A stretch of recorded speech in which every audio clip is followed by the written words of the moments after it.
Yes. Anti-intellectualism is definitely there, but when we're looking at the people that are likely to bring critical thinking in the classroom, in other words, instructors, we're not talking about rednecks and bars. So I don't think that anti-intellectualism is as much a part as the part of the difficulty in incorporating critical thinking and understanding it. And also, because we come from this culture, even if we're in an intellectual study setting and we're instructors, very often we catch ourselves thinking in ways that are not critical, and it's hard to get over those past habits and really have this become ingrained.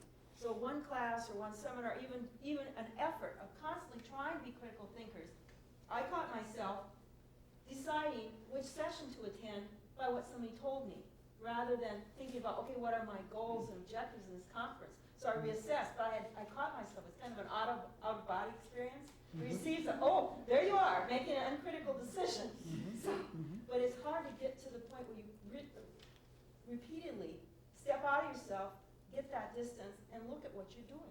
Okay, now notice how we're beginning to get into various complexities of the question.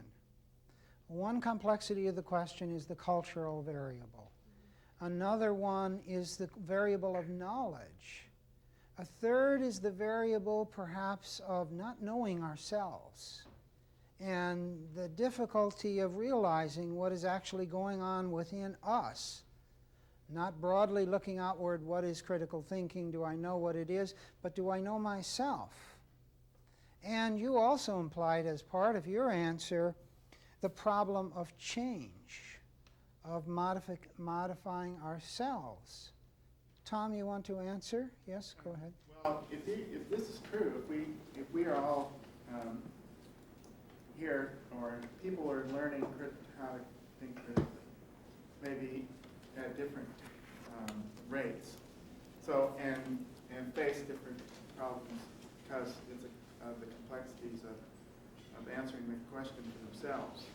How must it be for other people that we, the bringers of critical thinking, meet? How difficult must it be for them if it's this difficult for us?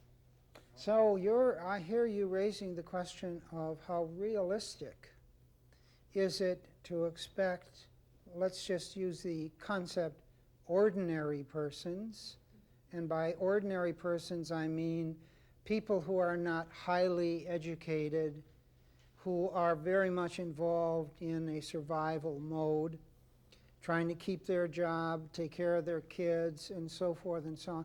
How realistic, I hear the question being asked by you, is it to expect people to do this? So let's think about that. Yes, go ahead.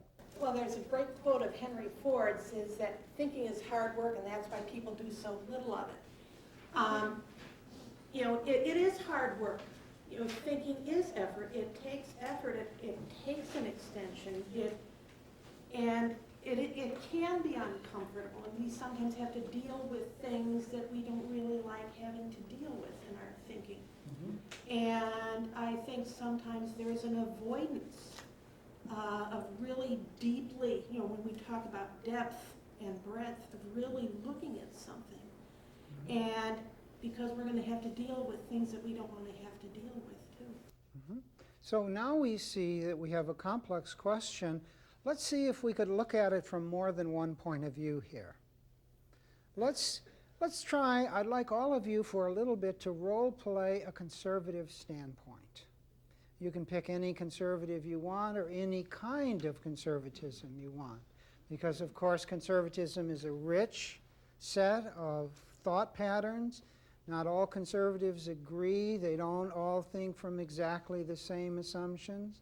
So there's quite a rich variety of conservative voices. But imagine the most intelligent, the most perceptive, the most insightful, the most fair-minded conservative that you can imagine, and tell us, what would the conservative say about why we have not adopted critical thinking? Can somebody role play a conservative for us? Yes. We haven't adopted critical thinking because it's a risk and it hasn't been proven, and why take unnecessary risks? Now, why do you say that's a conservative response? I ask that merely for information. I'm not doubting that it is, but I'm wondering what is conservative in that response as you see it? In my mind, a conservative is a person who likes to think and deliberate about everything and only adopt tried and true methods, maybe based on research or knowledge that we already have. And because we haven't used critical thinking very much, it remains to be proven, maybe to some extent. So it's not part of our tradition. We've got along up to this point without it, and our society has functioned fairly well. Perhaps that's a voice within conservatism. What other ways could you put the conservative voice or a conservative voice? Yes. Well, we need to spend time teaching our students of their cultural heritage, their Christian heritage, and their the great thinkers that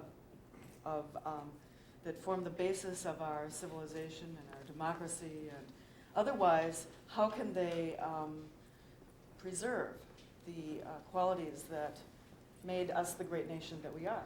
Now, you've created a conservative voice which is not simply concerned to explain why we haven't, but to justify that we shouldn't, at least until we accomplish certain other things. So I hear you saying one conservative voice is not even going to agree with the premise of the question, but rather is going to change the question and perhaps put the question this time: at what point in a child's development should a child be exposed to critical thinking? Based on the assumption that first, children ought to learn certain basic standards, certain basic values, certain basic ways of thinking, perhaps, before they think critically about it. So that's an interesting conservative voice, but the floor is still open for conservative voices that take the question at the same level. Yes? We do not have a universally accepted definition, therefore we can't assess it in a universal manner.